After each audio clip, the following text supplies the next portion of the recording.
नमस्कार, मैं हूं मयूरिका और आप देख रहे हैं वीएनएम टीवी। वीएनएम टीवी के बुलेटिन में आप सभी व्यूअर्स का बहुत बहुत स्वागत है। देश, दुनिया और शहर जिलों की खबरों से पहले आइए आपको रूबरू कराते हैं कोरोना के आंकड़ों से। विश्व भर में कोरोना के अब तक 18 करोड़ 33 लाख मामले दर्ज हो चुके हैं। वहीं भारत में ये संख्या 3 करोड़ 4 लाख तक पहुंच गई है। गुजरात में 8,23,000 मामले अब तक सामने आ चुके हैं। और आइए अब नजर डालते हैं वीएनएम हेडलाइंस पर। यूरोप के 7 देशों में कोविशील्ड को मान्यता, 5वीं वैक्सीन भी जल्द मिलने के आसार।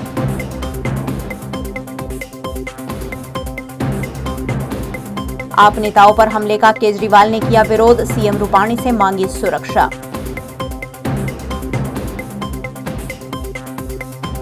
और अमूल दूध के दाम में बढ़ोतरी का विरोध, महिला कांग्रेस का प्रदर्शन।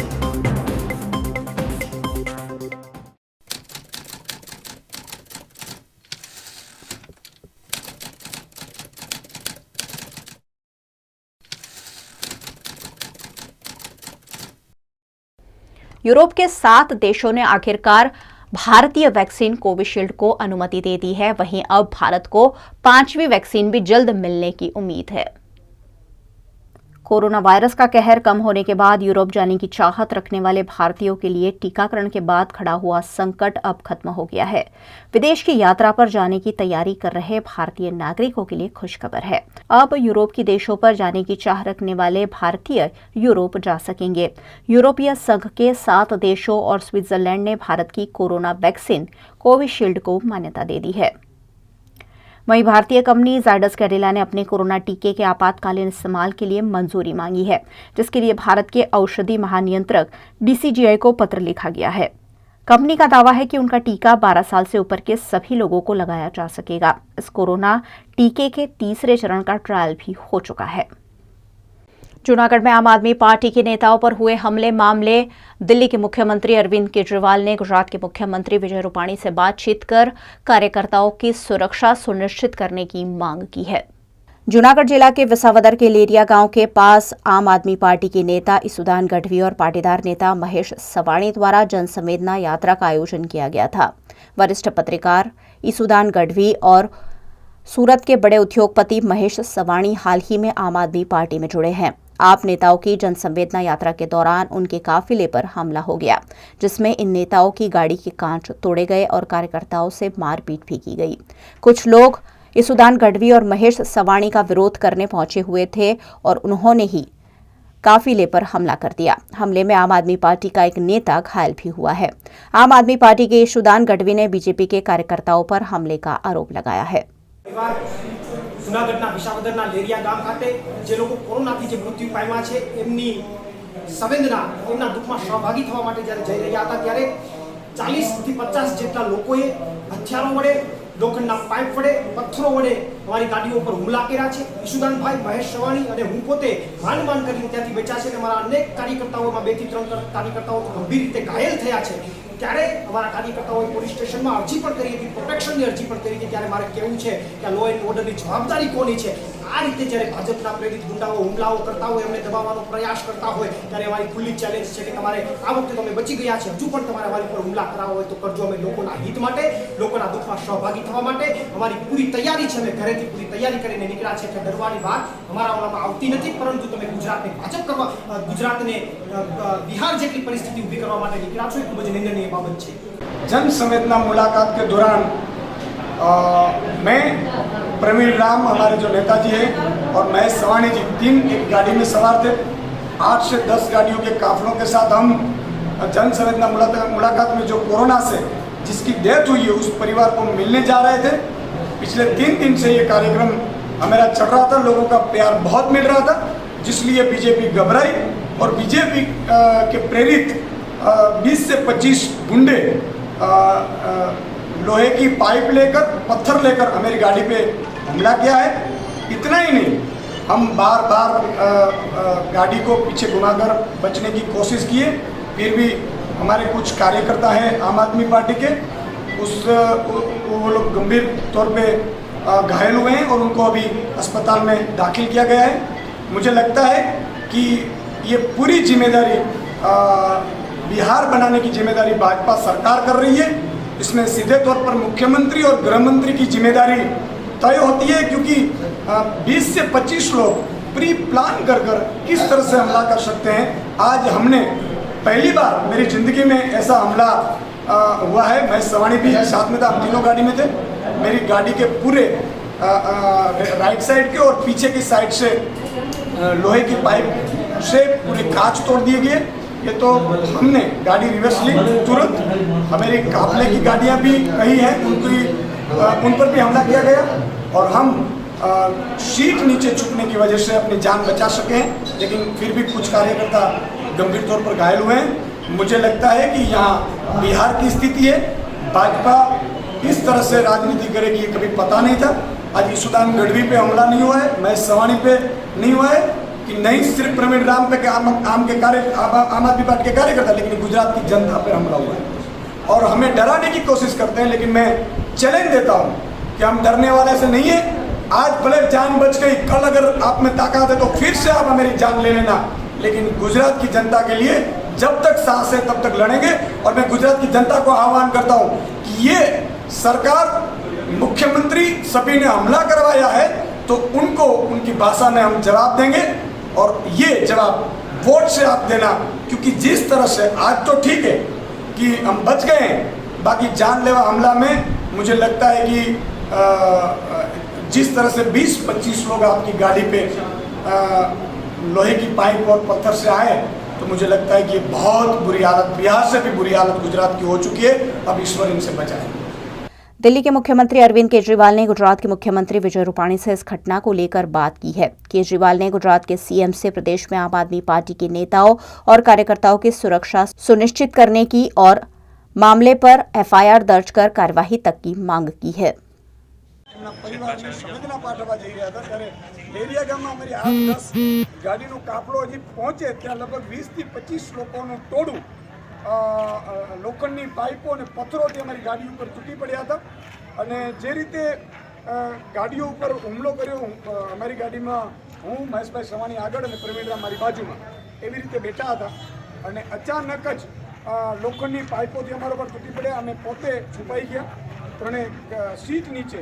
पहले ही आर्थिक दिक्कतों से गुजर रहे नागरिकों पर अब प्रति लीटर 2 रुपए दाम बढ़ोतरी झोंक दी गई है, जिस पर आज वडोदरा शहर में महिला कांग्रेस द्वारा आपत्ति जताई गई। अमूल दूध में प्रति लीटर 2 रुपयों की बढ़ोतरी की गई है।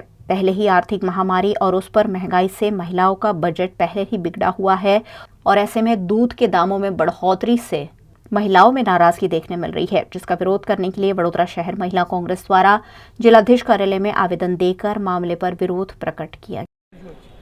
आज अमे कलेक्टर ऑफिसे महिला कांग्रेसमांथी आव्या छे। अमारी साथे बधी महिला कांग्रेसनी होद्देदार बहनों हाजर छे। आज जे दूधना भावनो वधारो कर्यो छे एमां गृहिणीनो बधो ज जे बजेट होय बधुं खोरवाई गयुं छे। आ सरकार जे चाले छे एने नाना बाळकोने बी नथी छोड्या, कारण के दूध ए बाळकोनुं पौष्टिक खोराक है, ए दूध पर लोग जीवी रहा है।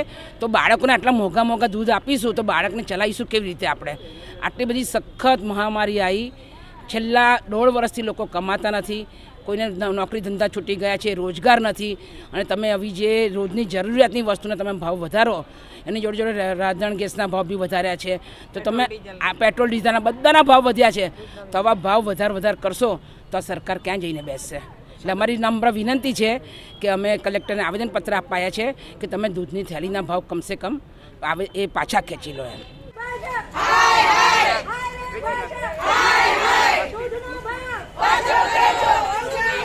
कोरोना महामारी से बचने के लिए मास्क आवश्यक किया गया है और वडोदरा शहर में कोरोना काल के दौरान पुलिस विभाग द्वारा 9 करोड़ 64 लाख रुपए का मास्क दंड वसूला गया है। कोरोना महामारी में भी पुलिस द्वारा मास्क नहीं पहने जाने पर करोड़ों रुपए का दंड वसूला गया, जिस पर सामाजिक कार्यकर और आरटीआई एक्टिविस्ट अतुल गामेची ने जानकारी मांगी थी, जिसमें 9 करोड़ 64 हजार से ज्यादा का दंड अब तक वसूला गया होने की हकीकत सामने आई है। જે રીતે કોરોના કાળ દરમિયાન કોવિડ-19ના સંક્રમણ નિયંત્રણ સંદર્ભે જાહેર સ્થળો પર કે ફરજના જે સ્થળો હોય અને જ્યાં પરિવહન કરતા હોય એને માસ્ક ન પહેર્યું હોય તો આરોગ્ય અને પરિવાર કલ્યાણ વિભાગ દ્વારા એક જાહેરનામું પ્રસિદ્ધ કરવામાં આવ્યું હતું અને જે તે સમયે 200 રૂપિયાનો દંડ વસૂલ કરવાનું જાહેરનામું કરવામાં આવ્યું હતું। એના પછી થોડાક સમય પછી 500 રૂપિયા કરવામાં આવ્યા, પછી 1000 રૂપિયા કરવામાં આવ્યા અને માસ્કનો દંડ જોવા જઈએ તો વડોદરા શહેરમાં પોલીસ કમિશનરમાં આરટીઆઈ કરવામાં આવી હતી કે માસ્ક પહેર્યા વગર કેટલા લોકોને દંડ કર્યો છે, કેટલા રૂપિયા વસૂલ કરવામાં આવે છે. ત્યારે એક ચોંકાવનારો ઘટસ્ફોટ થયો કે વડોદરા શહેરના તમામ પોલીસ સ્ટેશનોમાં આ દંડની જોગવાઈ હતી અને તમામ દંડ કર્યો છે અને ટોટલ 9,64,00,000 રૂપિયા જેટલો દંડ વસૂલવામાં આવ્યો છે. હવે દંડ જ્યારે વસૂલવામાં આવે છે ત્યારે કોરોના કાળની અંદર વડોદરા શહેરમાં જોવા જઈએ તો લોકોને રેમડેસિવિર ઇન્જેક્શન નહોતા મળતા, દવાઓ નથી મળતી, એમ્બ્યુલન્સ નહોતા મળતા. ત્યારે આ દંડ ગાંધીનગર હેડપેટે જમા કરવાનો છે. પણ આ દંડ જો અહીંયા રાખવામાં આવ્યો અને આમ નાગરિકોને મદદ કરી હોત તો ઘણી સારી બાબત હતી. બીજી બાજુ પોલીસની કામગીરી સરાહનીય છે, પરંતુ જોઈ શકાય છે કે વડોદરા શહેરમાં કેટલાય સમયથી ચોરીઓ થાય છે, લૂંટફાટ થાય છે, લોકો મારીને ભાગી જાય. ત્યારે આવા સમયે પોલીસની કામગીરી પર કંઈક ને કંઈક અંશે શંકા જઈ રહી. એટલે અમારો કહેવાનો મતલબ એ છે કે કોરોના કાળમાં લોકો પાસે નોકરીઓ નથી, ધંધા રોજગાર નહોતા, ત્યારે આટલા જે નાણાં ઉઘરાયા છે તે વડોદરા શહેરની જનતા માટે વાપરવામાં આવે તેવી અમારી સીધી માંગ છે.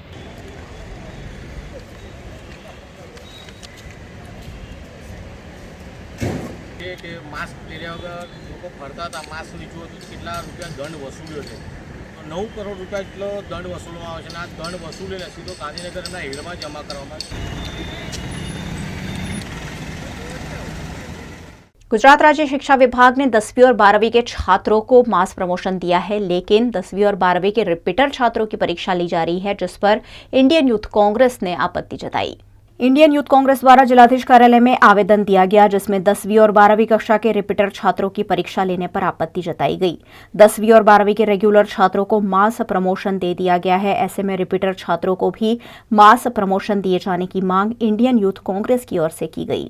વડોદરા શહેરના જે રિપીટર વિદ્યાર્થીઓ છે એમની લાગણીઓ, એમના મા બાપની લાગણીઓ, વાલીઓની લાગણીઓને લઈને અમે કલેક્ટરશ્રી પાસે આવ્યા છે અને કલેક્ટરશ્રીના માધ્યમથી મુખ્યમંત્રીશ્રીને પૂછવા માંગીએ છીએ અને કહેવા માંગીએ છીએ કે શું આ વિદ્યાર્થીઓએ શું અન્ય ખોટું કર્યું છે તો એમને માસ પ્રમોશન નહીં. આજે સમગ્ર દેશની અંદર તમામ બોર્ડની એક્ઝામોના માસ પ્રમોશન કરી દેવામાં આવ્યા, તો ગુજરાતમાં ખાલી રિપીટર વિદ્યાર્થીઓને અન્યાય કયા કારણસર કરવામાં આવી રહ્યો છે? એવું તો શું એ છે કે ભાઈ રિપીટર વિદ્યાર્થીઓને માસ પ્રમોશન નહીં આપવું? ડેલ્ટા સ્ટ્રેન સરકાર પોતે જ કહે છે કે ખૂબ ખતરનાક છે, આગલી 2 સ્ટ્રેન કરતાં ખતરનાક આવવાની છે ડેલ્ટા સ્ટ્રેન, અને ડેલ્ટા સ્ટ્રેનના કેસો ચાલુ થઈ ચૂક્યા છે ઓલરેડી. એટલે આ સમયની અંદર જો સરકાર દ્વારા રિપીટર વિદ્યાર્થીઓનું ધ્યાન રાખવામાં નહીં આવે તો એ બાબતે અમારી રજૂઆત છે કે ભાઈ આ રીતે રિપીટર વિદ્યાર્થીઓને અન્યાય કયા કારણસર કરે છે. સુપ્રીમ કોર્ટે ગાઈડલાઈન આપી છે કે ભાઈ કોઈ પણ પરીક્ષાઓ હોય તો પરીક્ષાઓ નહીં લેવાની, માસ પ્રમોશન આપી દેવાના.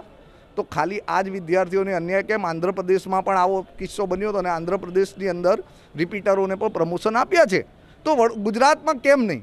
ગુજરાતના 2,12મા ધોરણના વિદ્યાર્થી છે અને 2,80,000 જેટલા એ 10મા ધોરણના વિદ્યાર્થીઓ છે. તો આ 4,80,000 વિદ્યાર્થીઓ એટલે 4,80,000 કુટુંબોનું શું? એ વિદ્યાર્થીઓમાં કોરોનાની મહામારી ફેલાશે તો એનો જવાબદાર કોણ? અને એ વિદ્યાર્થીઓને શું સરકાર દ્વારા એવી કોઈ ફેલાશે તો એના માટે કોઈ જોગવાઈ કરી છે? એટલે મારી માંગણી એક જ છે કે ભાઈ આ વિદ્યાર્થીઓને પણ માસ પ્રમોશન આપવું જોઈએ અને ના હોય તો ઓનલાઈન એક્ઝામ લેવી જોઈએ. માસ પ્રમોશન આપો, માસ પ્રમોશન આપો.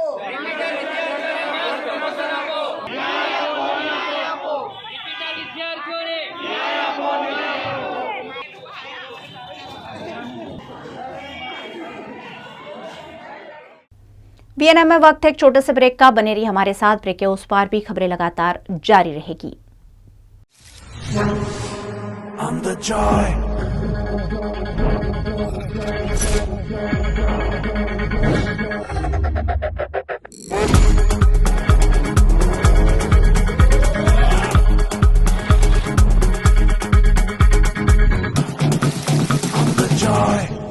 युग धर्म नोटबुक, फाइल्स, स्टेशनरी खरीदने की आपकी अपनी पसंदीदा जगह. सालों से वडोदरा शहर के लोगों की पहली पसंद. युग धर्म में नए साल में भी आपके लिए बहुत कुछ. Yug Dharm stationery, Kalakhoda circle, Makarpura GIDC, K10 Sarabhai campus, Manjusar GIDC और अंकलेश्वर जीआईडीसी.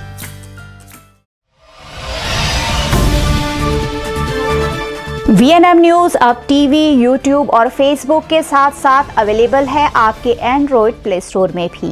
VNM टीवी की एप्लीकेशन डाउनलोड करें और रहे शहर की खबरों से अपडेट. तो आज ही अपने प्ले स्टोर में जाइए, VNM टीवी की एप्लीकेशन डाउनलोड कीजिए और एक क्लिक पर ही देखिए शहर की ताज़ा तरीन खबरें दिन भर।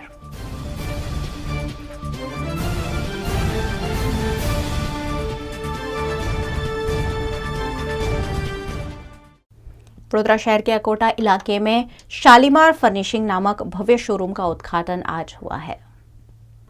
वडोदरा के अकोटा इलाके में शालीमार फर्निशिंग नामक शानदार शोरूम का ओपनिंग किया गया है, जिसमें स्लीपवेल और डी डेकोर की सभी तरह की वस्तुएं उपलब्ध होगी। शोरूम का उद्घाटन वैष्णवाचार्य व्रजराज कुमार की उपस्थिति में किया गया।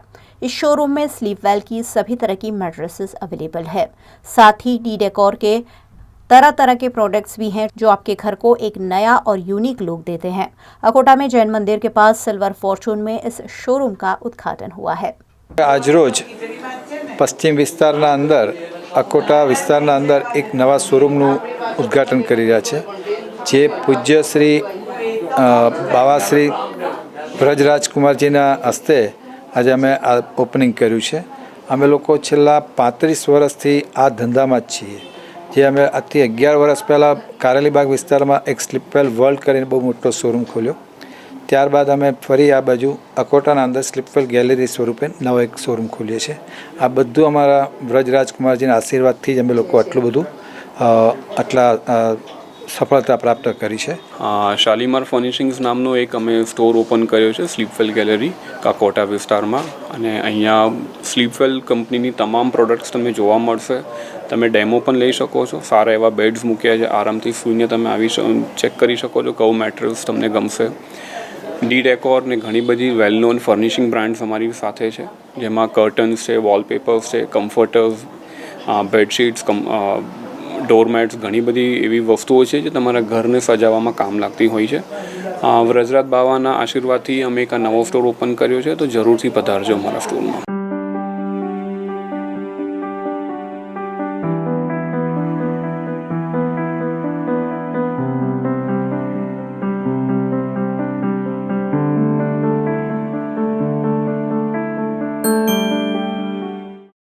वडोदरा के कारेलीबाग में रात्रि बाजार के व्यापारियों द्वारा किराया नहीं भरने पर दुकानें सील कर दी गई थी, लेकिन अब इन व्यापारियों को रियायत देने का मन VMC ने बनाया है। कोरोना काल से जूझ रहे रात्रि बाजार के व्यापारियों द्वारा किराया नहीं भर पाने पर उनकी दुकानों को सील कर दिया गया था। इन व्यापारियों ने भाजपा की काउंसलर भूमिका राणा की अगुवाई में मेयर केयू रोकड़िया को मामले से अवगत कराया और उनसे रियायत मांगी। हमारे मेयर साहब चेयरमैन साहब बोलाया था कि आओ तमारी शू है, અમે વાત કરી સાહેબ આવી રીતે અમારું લોકડાઉનમાં બંધ રહ્યું છે, તો તમે કેટલી અપેક્ષા રાખો છો? સાહેબ જેટલી આપો એ સાહેબ જે બી આપો, બાકીનું જે હશે અમે ભરીએ છીએ રોકડા। સાહેબે અમારે સારો આપ્યો રિસ્પોન્સ અને કીધું કે 6 મહિના જેવું તમારા માટે અમે ધારણા રાખીએ છીએ, બિલ પાસ થઈ જાય પછી તમારે જણાવીશું। અમે જે આવ્યા હતા ભાડા માટેની વાત કરવા માટે, આજે અમે બહુ ખુશ થયા છે। અત્યાર સુધી જે અમારો સમય ખરાબ હતું, બધું હતું, એ બધું અમે જોયું અને સરકારશ્રીએ બી અમારી કદર કરી। અમે બહુ માનીએ છીએ આ વાત કે એમને અમારી ઇજ્જત બી કરીને એમને કીધું કે તમારા માટે જે થશે સૌથી નિર્ણય લેવામાં આવશે અને કરીશું। व्यापारियों की मांग को तवज्जो देते हुए उन्हें राहत देने पर VMC की मेयर केयू रोकड़िया द्वारा विचार विमर्श किया जा रहा है। રાત્રિ બજારના તમામ વેપારીઓ જે કોરોના લોકડાઉન પછી જેમની હાલત કફોડી બનતા એ ફરી એકવાર રજૂઆત કરવા માટે આવ્યા। આ એમની સાથે ચર્ચા વિચારણા પણ કરી છે, એમની લાગણીઓ, એમના પ્રતિભાવ પણ મેળવ્યા છે, અને એમની મુખ્ય લાગણી જે હતી કે ક્યાંક એમને ભાડામાં રાહત મળે, અને જે ભાડું આજ સુધી એક વર્ષથી જે ચડી ગયું છે એની પર જે વ્યાજ છે એમાં પણ રાહત મળે, એ વિષય લઈને આવ્યા હતા। ત્યારે અમારા તરફથી પણ એમને ભાડું જે છે એમાં 50% રાહત આપવાની વાત અને એની સાથે જે વ્યાજ છે એ વ્યાજ માફીની વાત પણ અમે ચર્ચા કરી છે, અને એકાદ દિવસની અંદર આ નિર્ણય થઈ જશે। પણ આમ 50% ભાડું માફીની વાત અને જે વ્યાજ છે એ માફીની વાત પર અમે આગળ વધ્યા છે, બધાની સહમતિ બની છે। वडोदरा शहर में ब्रिज समेत के महत्वपूर्ण प्रोजेक्ट के लिए VMC द्वारा एडवाइजरी कमेटी का गठन किया गया है, जिस पर शुक्रवार को स्टैंडिंग कमेटी में विचार विमर्श होगा। वडोदरा शहर में railway overbridge, flyover bridge, underbridge और अन्य विकास कार्यों के डिजाइन और technological consultancy, third party proof checking consultancy की सर्विस के लिए क्वालिफाइड एजेंसियों की पैनल बनाई गई है, जिसमें CASAD consultant private limited Ahmedabad, Pankaj M Patel consultants private limited Ahmedabad और multimedia consultant private limited Ahmedabad शामिल है, जिस पर ज्यादा जानकारी दी स्थायी समिति के अध्यक्ष डॉक्टर हितेंद्र पटेल ने। नवीन प्रोजेक्टो पण हाथ लेवामां आवनार होय छे। एना भागरूपे वडोदरा कोर्पोरेशनमां एना भागमां वर्षो पहेला 7-8 ज ब्रिज हता। अत्यारे आपणे जाणीए छीए के 27 जेटला ब्रिज थई गया छे नाना मोटा। અને આવનાર સમયમાં अन्य વિસ્તારમાં જેમ કે સરદાર એસ્ટેટ, વૃંદાવન 4 રસ્તા સાથે ખોડિયારનગર 4 રસ્તા, આ બધા જ વિસ્તારમાં નવીન બ્રિજના આયોજન સરકારમાંથી જ્યારે પ્રપોઝલ આવ્યું છે, ગ્રાન્ટ આવી છે, આવવાની છે અને બાકીના જે બ્રિજો છે, નાના મોટા બ્રિજોને પણ એનું કન્સલ્ટન્સી માટેની એક દરખાસ્ત આવી છે, એને પણ બહાલી આપવા માટે આવનાર સમયમાં ચર્ચા થશે। नेशनल डॉक्टर्स डे के उपलक्ष्य में गोत्री में कार्यरत इंडियन सोसाइटी ऑफ एनेस्थेशियोलॉजिस्ट की प्रेसिडेंट और सेक्रेटरी ने VNM टीवी के साथ बातचीत करते हुए खास संदेश साझा किया। गोत्री हॉस्पिटल में पहुंची हुई हूं एनेस्थेशिया डिपार्टमेंट में, और आप मेरे पीछे देख रहे हैं बैनर भी है इंडियन सोसाइटी ऑफ एनेस्थेशियोलॉजिस्ट। और ये जो पूरा डिपार्टमेंट होता है वो किस कदर कोरोना महामारी में काम करता है और किस तरह उन्होंने अपनी सेवाएं दी है, उस पर बातचीत के लिए मेरे साथ प्रेसिडेंट डॉक्टर नीता बोस मौजूद है। मैम, सबसे पहले तो हैप्पी नेशनल डॉक्टर्स डे। आज आप लोगों का दिन है और मैं बधाई देती हूँ पूरे समाज की ओर से आपको। Thank you for the wishes. અને हम लोग on the international doctors day हमारा एक बहुत इम्पॉर्टेंट मैसेज हम पब्लिक को देना चाहते हैं। एनेस्थीसिया डिपार्टमेंट हमारे सारे डिपार्टमेंट के साथ पेंडेमिक में, कोरोना पेंडेमिक में हैंड टू हैंड मिला के हम लोगों ने पेशेंट्स की सेवा की है। स्पेशली वो वाले पेशेंट्स जो ICU में दाखिल हुए हैं, जो वेंटिलेटर पे रहे हैं, जिनको ऑक्सीजन की थेरेपी की ज़रूरत पड़ी है, उनकी मॉनिटरिंग करना, उनका कंप्लीट सेवा करना, टाइमली ज़रूरत पड़े तो बाईपैप लगाना, ज़रूरत पड़े तो इंट्यूबेशन करके पेशेंट को वेंटिलेटर पे, कंप्लीट वेंटिलेटर पे लगाना और पेशेंट के रिलेटिव से बात करना, ये सब में हमारा एक बहुत बड़ा रोल रहा है बीइंग एनेस्थेशियोलॉजिस्ट। आप लोग भी हमें सहयोग दे सकते हैं, आप भी हमें मदद कर सकते हैं। और मदद रूप में आप क्या कर सकते हैं वो ये है कि जो कोरोना के नॉर्म्स है, पब्लिक अपीयरेंस के नॉर्म्स है, जैसे मास्क पहनना, सोशल डिस्टेंसिंग रखना और क्राउड कलेक्ट न करना, सब ये 3 चीज़ें महत्वपूर्ण हैं। हैंड वॉशिंग एंड हैंड रब ये लगातार यूज़ करना ताकि आप इस महामारी को न बढ़ाएं, थर्ड वेव आने से रोकें, और अगर थर्ड वेव आता भी है तो उसकी सिवियरिटी कम रहे, ये हमारी पब्लिक से अपील है। थर्ड वेव आने से हम सबको रोकना है, हम सबको मिलकर उसे रोकना है, क्योंकि सेकेंड वेव जो हमने देखा है वह बेहद ही खतरनाक था और अस्पताल में जितनी भी सुविधा की जाए कम पड़ रही थी। ऐसे में सेकेंड वेव का एक्सपीरियंस मैं ज़रूर जानना चाहूँगी। डॉक्टर बोस मेरे साथ हैं। मैम, ये बताइए, सेकेंड वेव जब पिक पर हम थे, सेकेंड वेव के बहुत ज़्यादा एडमिशन्स हो रहे थे, कितना मुश्किल था वो दौर आप सबके लिए? ये डेफिनेटली हमारे लिए, मेरे लाइफ में भी ये सबसे मुश्किल दौर था, क्योंकि पेशेंट्स इतने ज़्यादा आ रहे थे, उतनी ज़्यादा हम उनको हेल्प भी नहीं कर पा रहे थे। जितना पॉसिबल था हमारे लिए हम लोग कर रहे थे।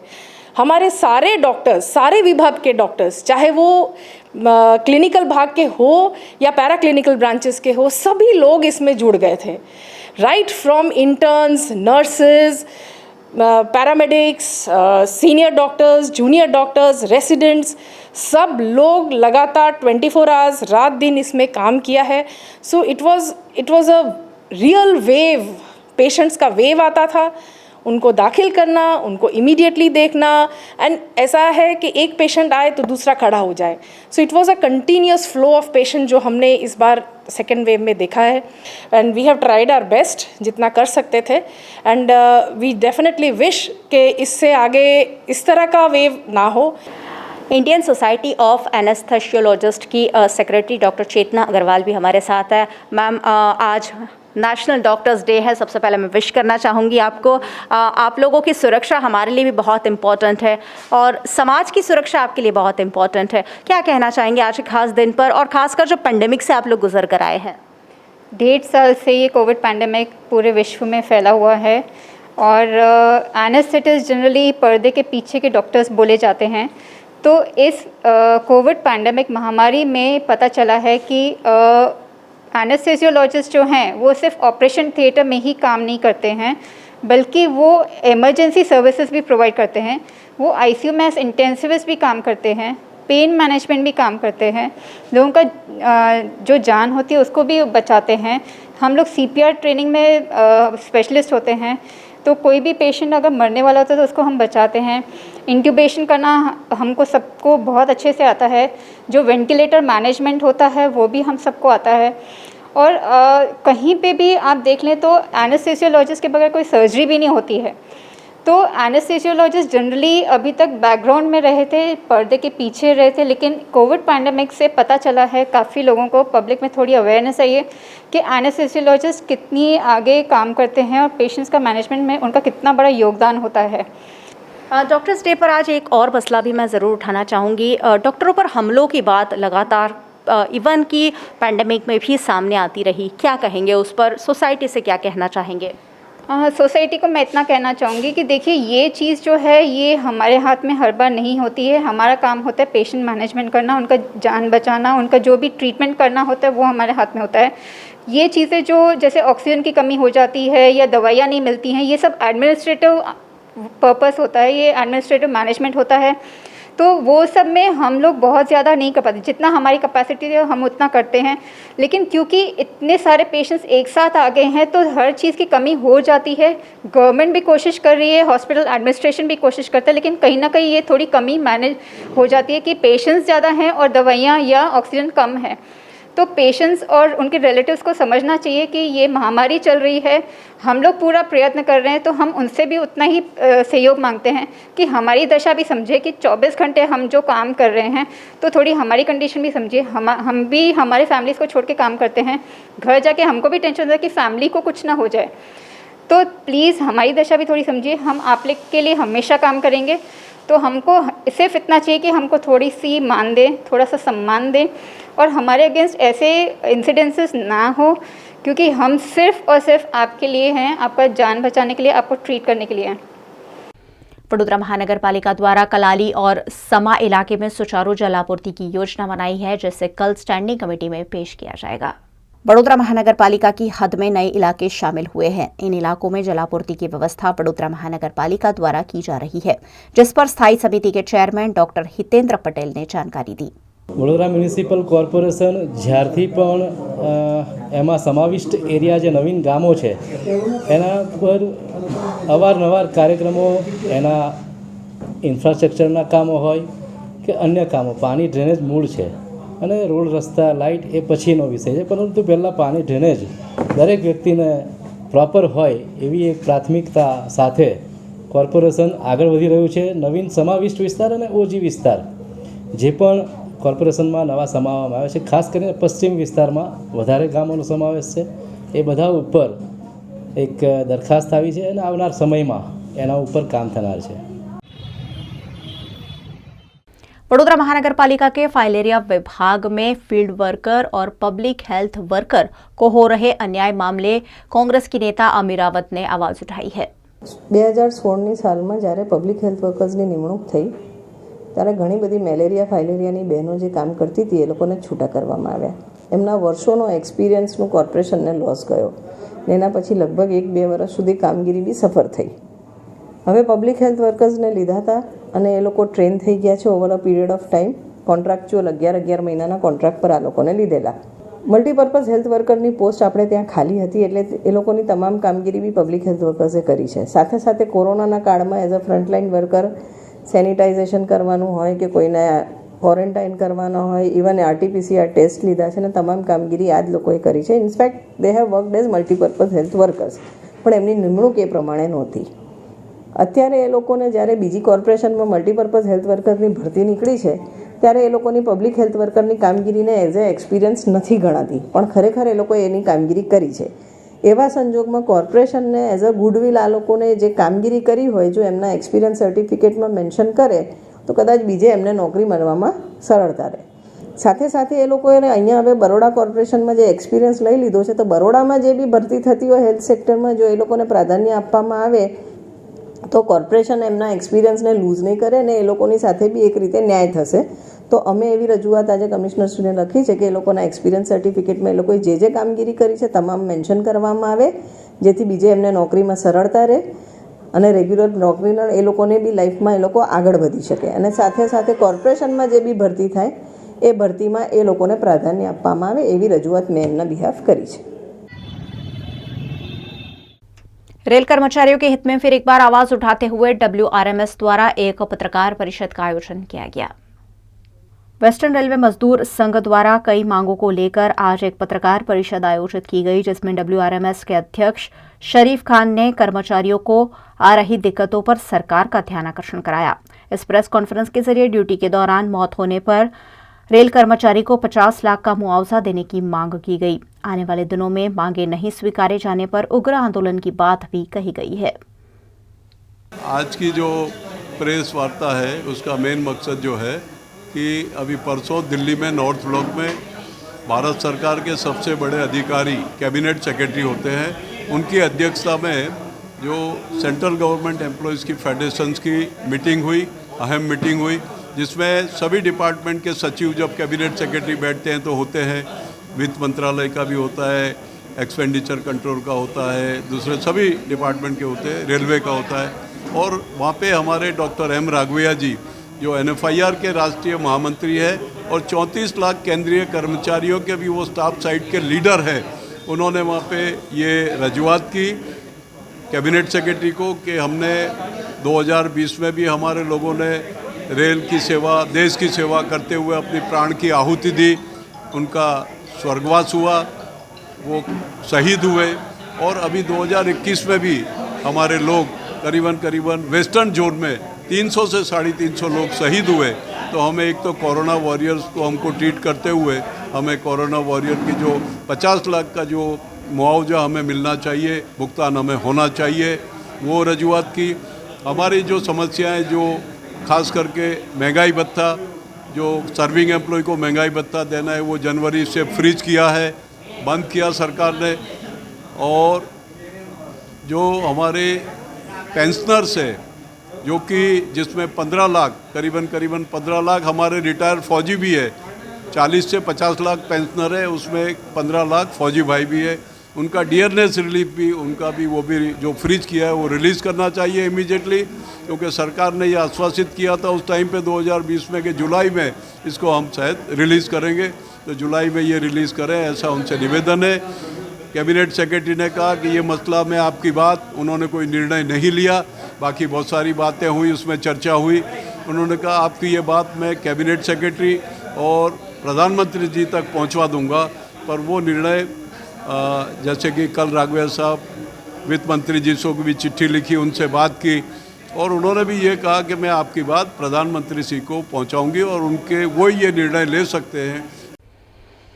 स्टेट बैंक ऑफ इंडिया द्वारा अपने 66वें स्थापना दिवस पर रक्तदान शिविर का आयोजन कर स्थापना दिवस के साथ साथ सामाजिक उत्तरदायित्व भी निभाया गया.